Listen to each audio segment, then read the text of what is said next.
Istri buta ini ditangkap. Orang jahat masuk ke rumahnya.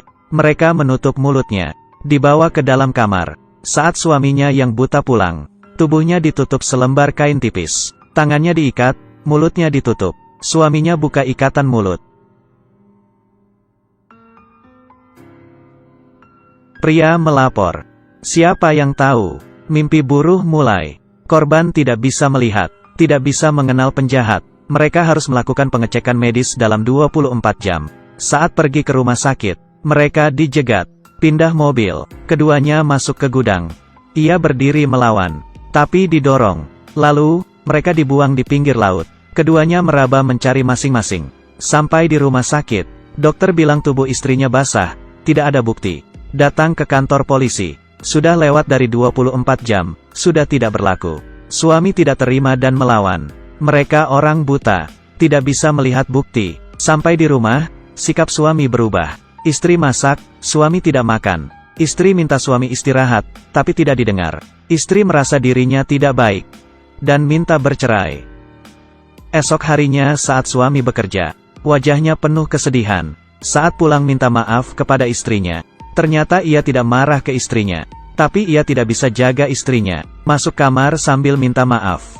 Di dalam kamar hening. Saat cari, ia pegang kaki. Ia mulai panik dan gelisah. Istrinya bunuh diri. Seorang politisi datang, dan adiknya Ami adalah pelaku kejahatan. Ingin menenangkannya, tapi malam pertama milik kamu, bukan milik Ami. Jadi, kesenangan. Jangan bicara ke media. Semakin banyak kamu bicara, nanti akan banyak penyesalan. Ternyata, Ami dan temannya datang lagi.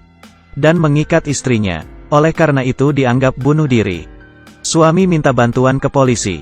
Tapi polisi sudah disogok dan berkata, kalau istri Anda bunuh diri karena penghinaan, kenapa tidak dari awal aja dibunuh? Sampai di rumah, ia menemukan buku istrinya. Meraba tulisan di dalam. Tubuhnya gemetar penuh amarah. Ia tidak bisa melindungi istrinya. Marah kepada dunia yang tidak bermoral. Kali ini ia akan balas dendam. Untuk menghancurkan semua orang yang menghina istrinya. Ia adalah orang buta. Cukup dengar suara, sudah tahu siapa yang datang. Mendengar dan belajar meniru suara. Ia ingin menggunakan dua senjata ini, untuk membalas dendam istrinya. Ia merekam suara politisi. Pergi ke bar merekam suara Ami dan temannya. Dan mulai belajar suaranya. Lalu ia telepon polisi. Berbicara sesuai dengan suara politisi. Polisi tidak sadar.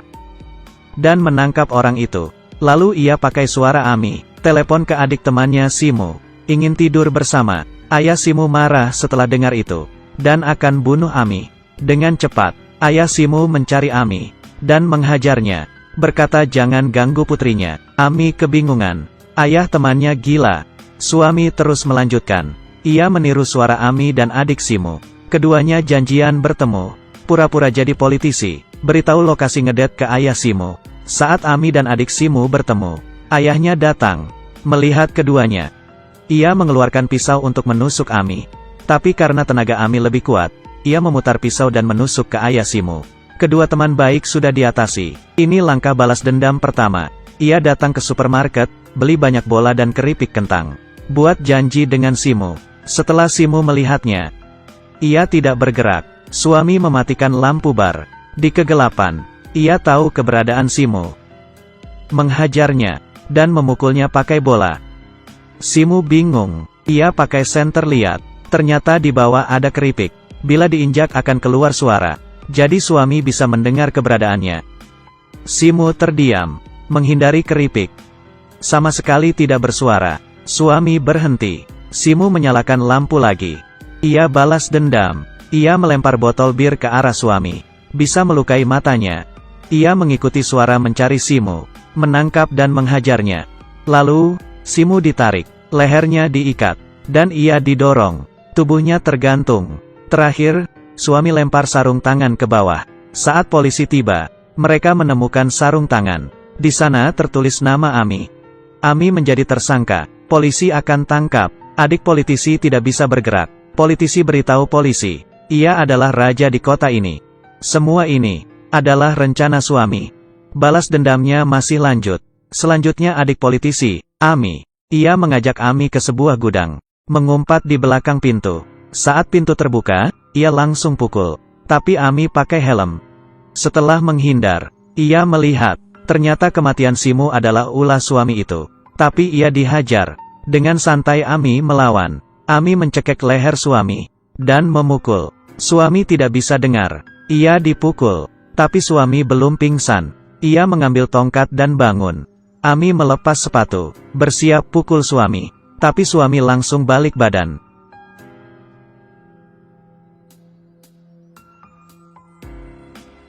Saat Ami sadar, ia sudah diikat di lantai. Ternyata saat Ami lepas sepatu, ia bisa tahu posisi Ami, dan bisa memukulnya. Suami tidak bunuh Ami. Ia menelepon politisi. Mendengar suara minta bantuan adiknya, ia bergegas ke gudang. Lalu, suami meletakkan lilin di dekat pintu, dan membolongi tong minyak, seluruh ruangan penuh minyak. Ia menutup mulut Ami. Saat politisi datang, melihat adiknya, ia buka pintu.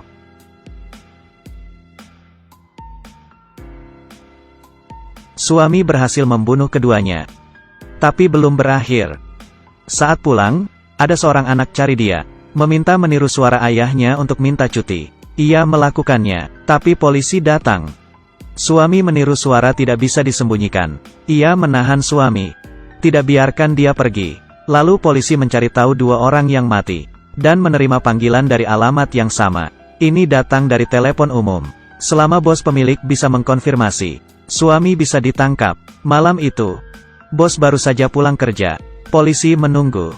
Sisi lain, suami lanjut bunuh orang. Ia minta temannya untuk tarik perhatian penjaga. Minta seseorang meniup asap untuk ganggu pemandangan. Ia naik sepeda anak kecil.